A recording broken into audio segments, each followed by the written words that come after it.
Sejak kecil, aku memang suka menulis. Dengan menulis, aku bisa mencurahkan isi hati dan pikiranku. Bahkan dengan menulis, kini aku bisa menyuarakan suara teman-teman satu profesiku yang masih belum menikmati haknya sebagai pekerja dan masih banyak mengalami pelanggaran hak dan kekerasan.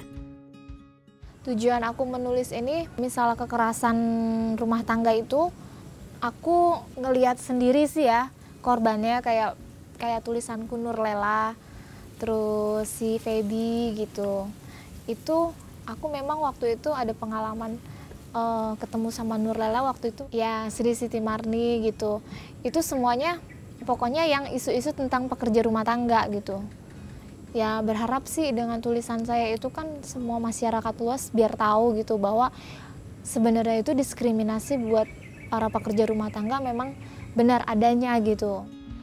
Sebagai PRT atau pekerja rumah tangga, kami memang belum diakui sebagai pekerja.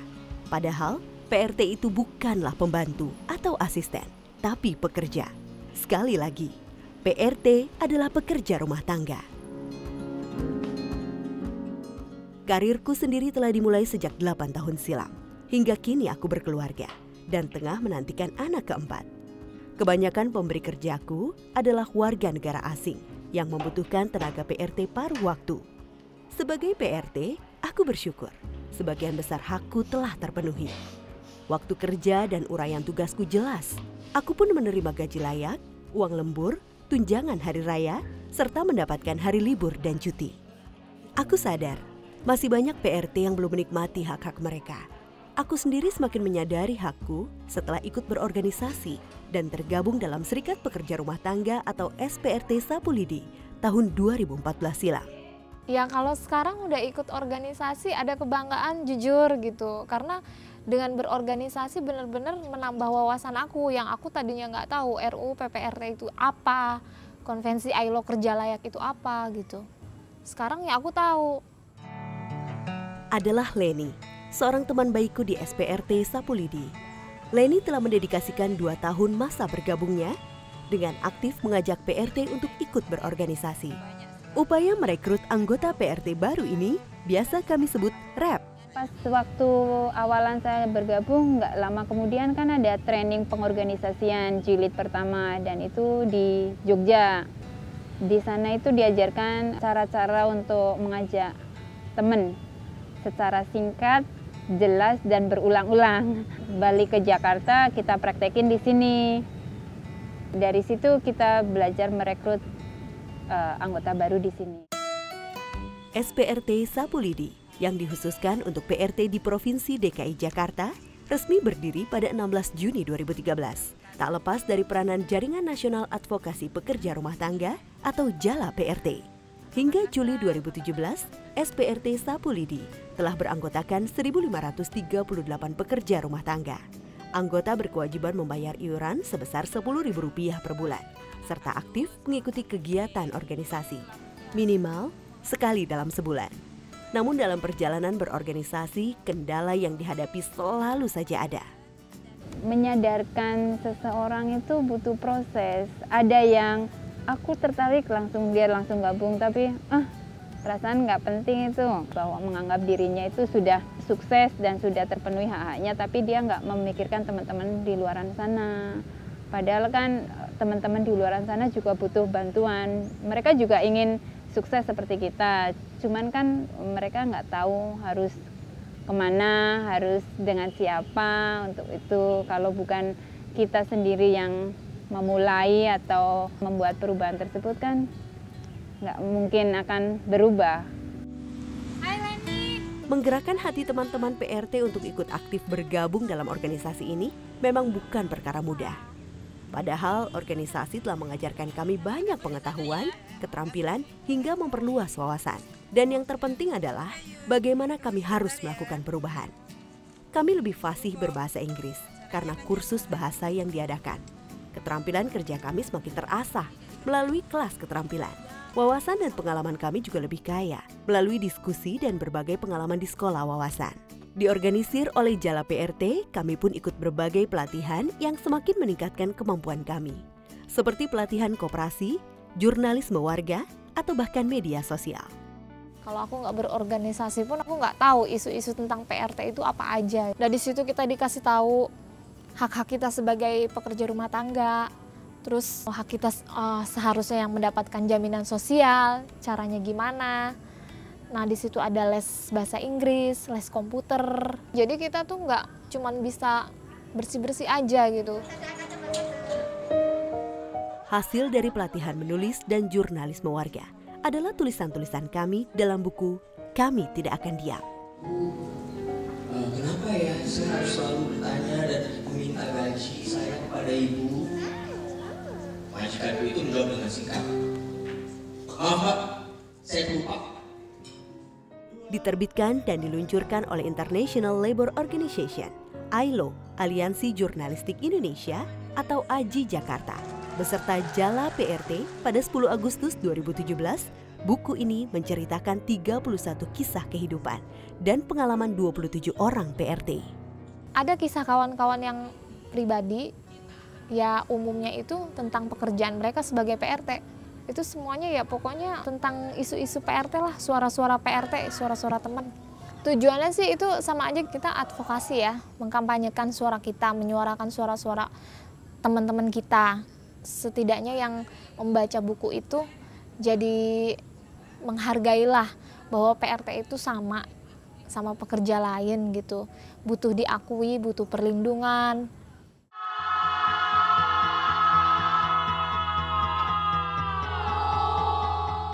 Selama ini, masyarakat umumnya selalu menuntut kami untuk sebatas menjalankan kewajiban kami dalam bekerja. Mungkin mereka lupa kalau kami sebagai pekerja juga punya hak yang harus dipenuhi oleh para pemberi kerja. Karena itulah, advokasi memegang peranan penting dalam organisasi PRT. Mendapatkan hak-haknya sebagai PRT. Seperti upaya advokasi yang temanku ini telah lakukan. Oom namanya. Dengan pengalaman 22 tahun bekerja sebagai PRT pengasuh anak.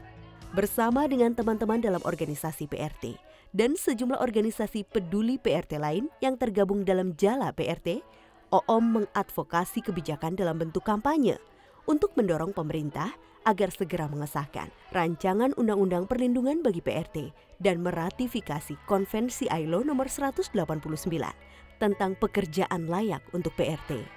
Ada kampanye ke DPR, kadang-kadang kayak yang tahun 2014 atau 2015 itu kita ada audiensi ke DPR. Itu kita semua siapa yang bisa masak gitulah ya. Keahlian kita itu kita praktekin di situ dan kita bawa ke DPR. Akhirnya alhamdulillah orang DPR sih suka. Tuan nantinya tidak percaya kalau ada PRT. Advokasi pun kerap kami suarakan dengan aksi teatrikal. Melalui aksi ini, kami mengisahkan suka duka kehidupan PRT dan menyuarakan harapan dan aspirasi kami lewat seni peran, lagu, dan musik. Lajulah laju perahu, kita adalah satu. Salam satu cinta, satu persamaan, satu persaudaraan, satu kemerdekaan. Selamat siang Bu, nama saya Dia. Selain advokasi kebijakan, kegiatan advokasi kami juga berkaitan erat dengan paralegal. Ketika teman-teman PRT harus dihadapkan dengan masalah pengabaian hak, paralegal akan memberikan pendampingan untuk mediasi dengan pemberi kerja sebagai tindak lanjut awal. Paralegal adalah seseorang yang tidak harus sekolah hukum, tetapi dia tahu dasar-dasar untuk menjadi paralegal dan atau bisa mendampingi kasus. Ya, dia harus berani bertanggung jawab, mendengarkan yang jelas, memposisikan menjadi pendengar yang baik untuk korbannya itu sendiri, menguatkan dan mendampingi korban sampai dengan selesai. Pendampingan paralegal ini dilakukan setelah penggalian informasi dari laporan PRT yang berkasus. Apabila proses mediasi tidak menghasilkan suatu kesepakatan, paralegal pun akan melanjutkannya dengan berkonsultasi kepada lembaga bantuan hukum yakni LBH Jakarta dan LBH Apik serta Jala PRT. Tujuannya untuk membantu teman-teman yang di PHK itu supaya mereka mendapatkan haknya kayak bonus lah atau tunjangan ya. Kalau dan kan mereka dikeluarin gitu aja nggak dapat bonus gitu. Nah kalau masuk ke advokasi, nanti kita usahain untuk mendapatkan hak dia. Misalkan dia kerja 1 tahun dapat 1 bulan gaji. Sebagai PRT berpengalaman selama 23 tahun, yang kini juga seorang paralegal, temanku Ludia bersama paralegal lainnya di organisasi telah berhasil menangani 13 dari 15 kasus yang menimpa teman-teman kami. Itu baru yang sudah tergabung dengan organisasi. Kalau belum tergabung, saya rasa teman-teman susah nggak tahu harus mengadu kemana.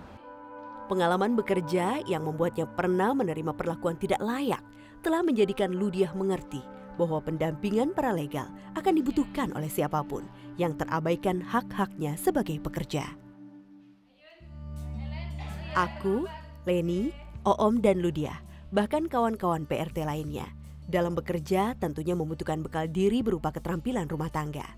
Jala PRT pun mengembangkan sekolah keterampilan dan mengundang kami untuk aktif terlibat. Hal inilah yang semakin membantu kami untuk terus memperluas keahlian kami. Penyelenggaraan kelas ini mengacu pada keputusan Menteri Ketenagakerjaan Nomor 313 Tahun 2015. Aturan ini menetapkan standar kompetensi kerja nasional Indonesia atau SKKNI bagi kategori jasa perorangan yang melayani rumah tangga. Di kelas ini, kami yang telah lulus uji sertifikasi akan membantu teman-teman PRT lain dengan bertugas sebagai instruktur. Salah satu instruktur bersertifikasi kami adalah Miss Gi.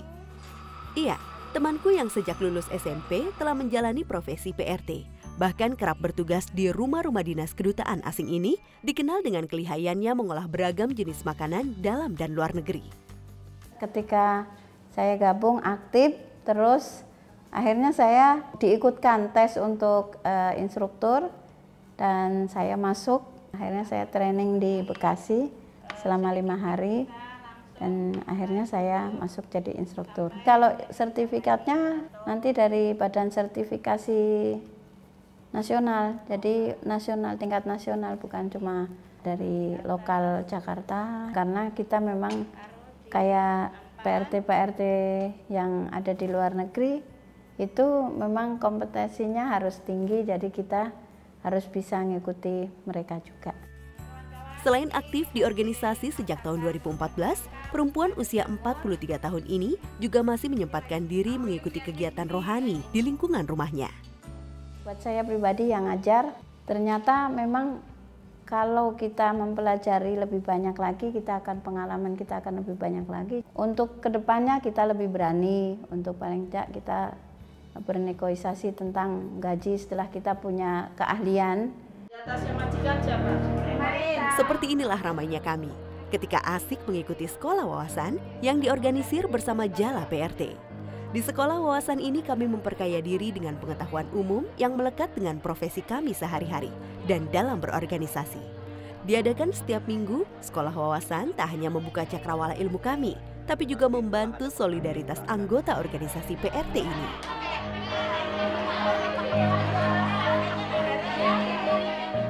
Inilah kami, pekerja rumah tangga yang diberi kesempatan untuk berkarya dan berprestasi. Wawasan dan keterampilan ini tentunya semakin meningkatkan kinerja kami saat bertugas di rumah-rumah tempat kami bekerja. Selagi belum ada payung hukum bagi perlindungan profesi PRT, profesi kami belum diakui seperti pekerja lainnya. Nasib kami pun masih tergantung kepada pemberi kerja. Kami bangga menjadi PRT. PRT sama seperti profesi lainnya. Berikan hak kerja kami. Berikan juga kami situasi kerja layak seperti para pekerja lain.